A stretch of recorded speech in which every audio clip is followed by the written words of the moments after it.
In a normal circumstance, head should roll. Talakayal tegi padala. Vice Chancellor should be asked, what is the reason why this kind of a nonsense is happening in Usman University అని చెప్పని అడిగి ఉండాలా. రేవంత్ రెడ్డి గారు vice ఛాన్సలర్ని అడిగినట్టుగా లేదు. VC గారు రిజిస్ట్రార్ని అడగాల, registrar గారు కంట్రోలర్ ఆఫ్ ఎగ్జామినేషన్స్ అడగాల, controller of examinations paper set చేసిన అడగాల. ఎవడు ఏం లేకుండా తేలుగుట్టిన దొంగల లెక్క కూర్చొని వాళ్ళ పిల్లల జీవితాలతో పరీక్ష అనేటువంటి ఒక దాన్ని ఒక ప్రహసనంగా మార్చేసి ఒక చిల్లర డ్రామా ఇవాళ తెలంగాణ రాష్ట్రంలో విద్యా వ్యవస్థ పట్ల జరుగుతుందనటానికి నిదర్శనం ఇది.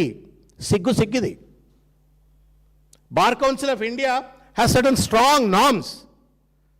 పరీక్ష ఎట్లుండాలా, పరీక్ష నిర్వహణ ఎట్లుండాలా, పరీక్ష పత్రాల నాణ్యత ఎట్లా ఉండాలా అని చెప్పని బార్ కౌన్సిల్ ఆఫ్ ఇండియాకు కొన్ని రూల్స్ అండ్ రెగ్యులేషన్స్ ఉంటాయి.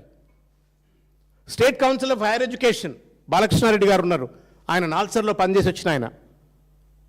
They are expected to monitor the entire thing. ఎవరికి ఏం పట్టింపు లేదు ఈ రాష్ట్రంలో. యథా రాజా తదా ప్రజ. పైన ఉన్న ముఖ్యమంత్రి దోపిడికి, విధ్వంసానికి, అణచివేతకు, దుర్మార్గాలకు ఆయన ప్రియారిటీ ఇస్తుంటే తదా ప్రజ అన్నట్టుగా కింద ఉన్నటువంటి ఒక అధికారులు లేకపోతే ప్రభుత్వ యంత్రాంగం అంతా కూడా ఒక నిర్లక్ష్యంగా బాధ్యతారాహిత్యానికి పాల్పడతా ఉంది. నేను రెండో విషయం మీ దృష్టికి తీసుకొచ్చే ప్రయత్నం చేస్తాను. I humbly request you to kindly pay attention to what I'm going to talk. సమగ్ర శిక్ష అభియాన్ అని ఉంటుంది. బంకర్ బెడ్లు అని చెప్పని కేంద్ర ప్రభుత్వం ఇచ్చేటువంటి ఒక నిధులతో బంకర్ బెడ్లు అని చెప్పని బంకర్ బెడ్స్ను విద్యార్థులకు, గురుకులాల్లో చదువుకునేటువంటి ఒక విద్యార్థులకు బంకర్ బెడ్స్ ఇస్తారు. 60 కోట్ల రూపాయల్లో వచ్చేటువంటి ఒక బంకర్ బెడ్స్ను టెండర్స్ని ఇన్ఫ్లేట్ చేసి 160 కోట్లకు పెంచి పాడుదొబ్బినరు. గాథ కింద పందికొక్కుల లెక్క టెండర్లు దొబ్బిపోయినరు. 100 crores in one tender. 100 crores in one tender. అంటే విద్యాశాఖలో జరుగుతున్నటువంటి ఒక పక్కన పేపర్ల బాధ్యతారాహిత్యం, మరో పక్కన గాథ కింద పందికొక్కుల లెక్క దోచుక తింటా ఉన్నారు. ఒక టెండర్లో నేను ఈ మధ్య 2-3 రోజుల కింద, వారం రోజుల కింద ట్వీట్ కూడా చేసిన. దానిపైన మా పెద్ద సుదర్శన్ రెడ్డి గారు, మిగతా వాళ్ళంతా కూడా పెద్ద ఎత్తున పోరాటం చేస్తున్నారు. తేలిగుట్టిన దొంగలు ఒక్కడు మాట్లాడతలేడు దాని మీద. Nobody is talking. ఇనుము డెన్సిటీ, దాని ఏమంటాము, బంకర్ బెడ్ల యొక్క ఇనుము సైజ్ అంటాం కదా, అంతే కదనా, మందం. ఆ మందం తగ్గితే ఏం కావాలన్నా, రేటు తగ్గాలి కదన్నా. వీడు రేటు పెంచిండు. బంకర్ బెడ్ యొక్క మందం తగ్గితే రేటు తగ్గేది పోయి రేటు పెంచి సరాసరిగా 100-160 కోట్ల రూపాయలకు పెంచి పాడుదొబ్బినరు. ఇది విద్యాశాఖలో రేవంత్ రెడ్డి కింద పెట్టుకొని చేస్తున్నటువంటి ఒక దుర్మార్గమైనటువంటి ఒక దోపిడిది, బాధ్యతారాహిత్యం ఇది. నేను రెండోది చెప్తాను మీకు. ఇంకా రాపోల్ ఆనంద్ భాస్కర్ గారు అని చెప్పని ఒక అడ్వకేట్ గారు, ఇదే సమగ్ర శిక్ష అభియాన్కి సంబంధించిన అంశం ఇది. ఈ ఫైల్డ్ ఎ పిల్ ఇన్ ద హైకోర్ట్. మీరు కావాలంటే మీరు హైకోర్టు వెబ్సైట్కి వెళ్ళి చూస్తే ఆ పిల్లు వివరాలన్నీ మీకు దొరుకుతాయి. అనలేందంటే అదో కథ. వొకేషనల్ ట్రైనింగ్ పార్ట్నర్స్ అని చెప్పని ట్రైనింగ్ పార్ట్నర్స్ వాళ్లకు అర్హులుగా ఉన్నటువంటి ఒక సంస్థలన్నింటినీ కూడా, గుజరాత్ లాంటి రాష్ట్రాలలో బ్లాక్ లిస్ట్లో పెట్టినటువంటి ఒక సంస్థలన్నింటినీ కూడా 100 కోట్ల రూపాయల టెండర్లు ఆ సంస్థలకు కట్టబెట్టే ప్రయత్నం చేస్తున్నారు. నేను ఎందుకు ఈ అంశాలన్నీ కూడా మీ దృష్టికి తీసుకొచ్చే ప్రయత్నం చేస్తూ ఉన్నానంటే, ఒక పక్కన పరీక్షలు నిర్వహించరాదు నీకు, మరో పక్కన గాథ కింద పందికొక్కులు లెక్క దోచుక తింటా ఉన్నారు. విద్యార్థుల జీవితాలతో చిలగాటమాడుతుంది. ఎవడబ్బా సొమ్మిది? పరీక్షలు సరిగ్గా నిర్వహించరాకపోతే యూ షుడ్ కండెమ్ దెమ్. ముఖ్యమంత్రి అలా కలెక్టర్ల సమావేశం పెట్టుకుండట. ఏం దశ దిశ నిర్దేశం చేస్తారు ముఖ్యమంత్రి గారు? మీ శాఖలో జరుగుతున్నటువంటి ఒక దోపిడీ కలెక్టర్లను కూడా నేర్చుకోమని చెప్పి దశ దిశ నిర్దేశం చేస్తారా? ఏం మార్గదర్శకం చేస్తారు కలెక్టర్లకు మీరు?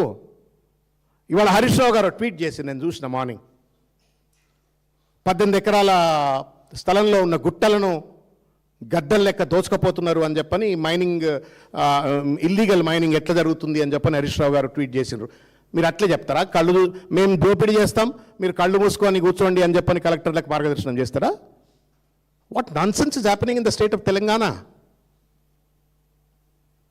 పిల్లల జీవితాలతో చెలగాట మాట పెట్టే ఒక హక్కు ఎక్కడిది నీకు?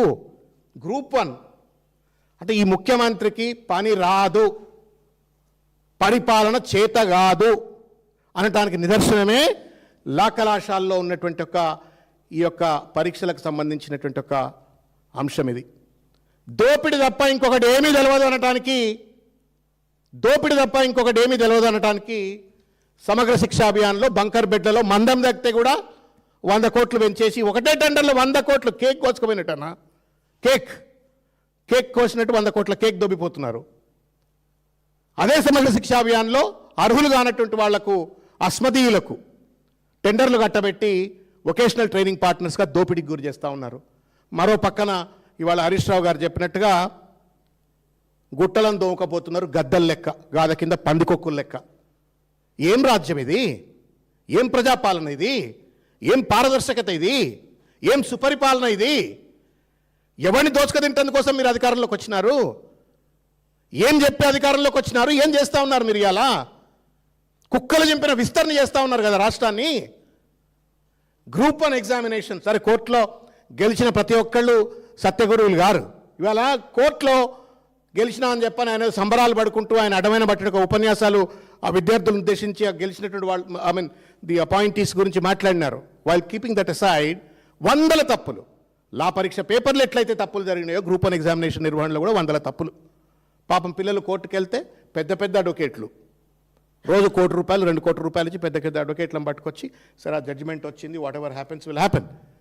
ఇది ఒక దోపిడీ ప్రభుత్వం, ఇది బాధ్యత లేనట్టు ఒక ప్రభుత్వం ఇది. ఎవడన్నా పరిపాలన పైన పట్టున్నదంటే ముఖ్యమంత్రి రేవంత్ రెడ్డి చెప్పాలి సమాధానం, కలెక్టర్ల కన్నా చెప్పు నువ్వు. ఆన్ వాట్ గ్రౌండ్ శారదాపీఠం దగ్గర భూములు గుంజుకుంటామని చెప్పని నోటీసులు ఎట్లిస్తావు? గుంజుకోవడానికి బుల్డోజర్ని ఎట్లా పంపుతావు? తెల్లారి పొద్దుగాలనే మళ్ళా హరీష్ రావు గారు పోయిన తర్వాత తప్పైపోయింది అని చెప్పని నువ్వు ఎట్లా రిట్రీట్ అవుతావు? టీ హబ్లో, టీ వర్క్స్లో రిజిస్ట్రేషన్ కార్యాలయాలు పెట్టచ్చు అని చెప్పని జీవోలు ఎట్లిస్తావు? తెల్లారి పొద్దుగాల మొత్తం సిటిజన్స్ అంతా పెద్ద ఎత్తున గగ్గోలు పెట్టంగానే no we made a mistake అని చెప్పని ఎట్లా రిట్రీట్ అవుతావు? పరిపాలన చేస్తున్నావా, పరాచకాలు ఆడుతున్నావా? నీకు పరిపాలన చేత కావట్లేదు అనడానికి ఇది నిదర్శనం. ఇది పరిపాలన పైన పట్టు లేదనడానికి ఇది నిదర్శనం. ఇది పరిపాలనను రివ్యూ చేసేటువంటి సోయి లేదనడానికి these are all the indications and reflections. ఎక్కడ పడితే అక్కడ విచ్చలవిడి దోపిడి అండి, దోపిడి. లగచర్ల విధ్వంసాలు, వెలుగుమట్ట ఖమ్మం విధ్వంసాలు, గాంధీ విగ్రహం పేరు మీద దోపిడీ విధ్వంసం, 5,000 కోట్లతో ₹1,50,000 కోట్ల ప్రాజెక్ట్ అని చెప్పని అదాన్ని కట్టబెట్టి అక్కడ దోపిడీ చేయాలా? మళ్ళా ఇండ్లను విధ్వంసానికి గురి చేయాలా? ఏం పాపం ఇది? పండుగ పూట ఇటువంటి ఒక పరుషమైన పదజాలంతో మాట్లాడటానికి నాకు కొంత సంశయం అనిపించినప్పటికీ కూడా తప్పనిసరిగా మాట్లాడుతూ ఉన్నాను. Nobody in the country would have accepted this kind of a nonsense where same paper will be given to 2 separate examinations, and not even a single show cause notice probably has been given అని చెప్పని ఇంతవరకు ఎక్కడా కూడా మనకు బయట కనబడతలేదు. ఎవడు బాధ్యుడు మరి? ఇది బయటకు వచ్చింది అయితే లోపల ఎంత గుడిపుటాన్ జరుగుతూ ఉంది, ఏ పరీక్షలలో ఎంత గుడిపుటాన్ జరుగుతూ ఉంది. పరిపాలన చేత కాకపోతే రేవంత్ రెడ్డి దిగిపోవా? మీ దగ్గర ఉన్న చదువుకున్న వాళ్ళు ఎవరైనా ఉంటే వాళ్ళన్న వెలగబెడతారా? విద్యాశాఖ మంత్రి నీకు ఎందుకు ఆయమని చేత కాకపోతే? ఇంగ్లీష్ పీస్ అనేటువంటి విద్యాశాఖ మంత్రి ఎందుకండి? మొత్తం విద్యా వ్యవస్థ సర్వనాశనం చేసినాడు రేవంత్ రెడ్డి గారు. మొత్తం విద్యా వ్యవస్థ సర్వనాశనం. ఏం వాగ్దానాలు చేసినావు నువ్వు?